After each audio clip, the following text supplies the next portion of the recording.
Hey, pernah nggak sih kamu mikir, kenapa sebagian orang kok kayaknya nyaman banget ya jadi pusat perhatian, sementara yang lain jangankan jadi sorotan, denger namanya disebut di depan umum aja udah keringet dingin? Nah, itu dia. Menarik banget kan fenomena exposure publik ini? Kalau kita ngobrolin dari kacamata filosofis, ini bisa jadi medan yang seru banget. Coba kita mulai dari diri kita sendiri dulu deh. Pernah nggak sih kamu merasa nggak nyaman saat jadi pusat perhatian atau bahkan cuma membayangkan itu? Oh, sering. Rasanya kayak semua mata tertuju padaku. Dan tiba-tiba aku jadi sangat sadar akan setiap gerak-gerik, setiap kata yang keluar dari mulut. Kayak ada tekanan yang luar biasa. Persis, itu mungkin yang disebut Sartre sebagai pandangan orang lain. The gaze of the other. Menurut dia, ketika kita dihadapkan pada pandangan orang lain, kita jadi objek. Kebebasan kita seolah terenggut karena kita jadi terlalu peduli dengan bagaimana orang lain mempersepsikan kita.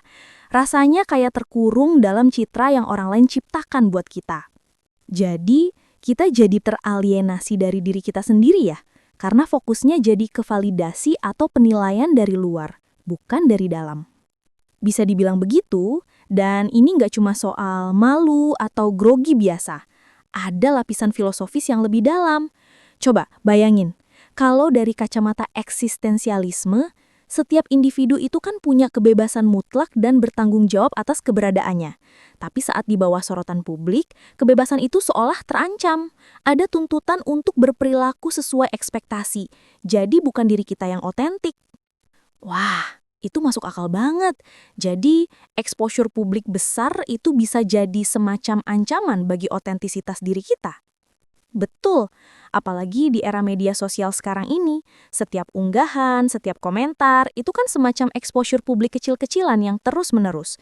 Kita jadi cenderung membangun persona, menciptakan self-image yang kita inginkan orang lain lihat, padahal mungkin itu nggak sepenuhnya kita.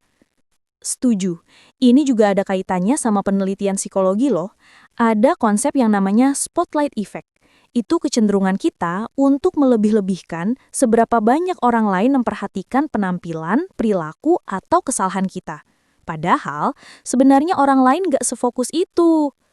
Ah iya, aku pernah baca itu. Jadi, rasa nggak nyaman itu sebagian besar datang dari pikiran kita sendiri yang melebih-lebihkan intensitas perhatian orang lain ya. Bisa jadi, dan ada juga penelitian tentang self-monitoring.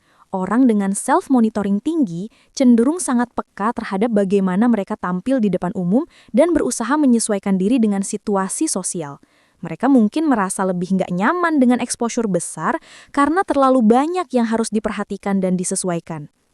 Berarti, ketidaknyamanan itu bukan cuma soal tidak suka tampil, tapi juga ada elemen kekhawatiran tentang performa dan penilaian.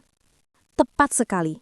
Ditambah lagi ada penelitian tentang social anxiety disorder atau kecemasan sosial. Ini lebih ekstrim, di mana rasa takut akan penilaian negatif dari orang lain menjadi sangat parah sampai mengganggu fungsi sehari-hari. Exposure publik besar bagi mereka bisa jadi pemicu yang sangat kuat.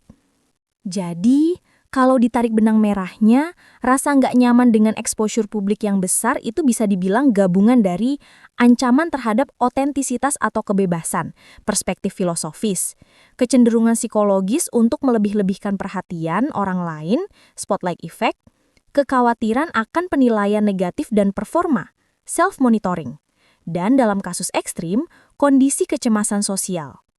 Yup, kamu rangkum dengan sempurna. Jadi bukan cuma soal pemalu atau introvert semata, ada dimensi eksistensial dan psikologis yang mendalam di baliknya. Dan wajar banget kok kalau merasa nggak nyaman. Kita semua punya batasan dan preferensi kita sendiri tentang seberapa banyak pandangan orang lain yang bisa kita toleransi. Make sense. Rasanya jadi lebih lega memahami bahwa ini bukan sekedar kelemahan pribadi, tapi memang ada dasar filosofis dan ilmiahnya. Nah, itulah gunanya ngobrol santai sambil merenung kayak gini. Jadi, apakah kamu masih merasa nggak nyaman dengan exposure publik yang besar setelah obrolan ini? Tetap nggak nyaman sih, tapi setidaknya sekarang kamu tahu alasannya dan nggak merasa aneh sendiri.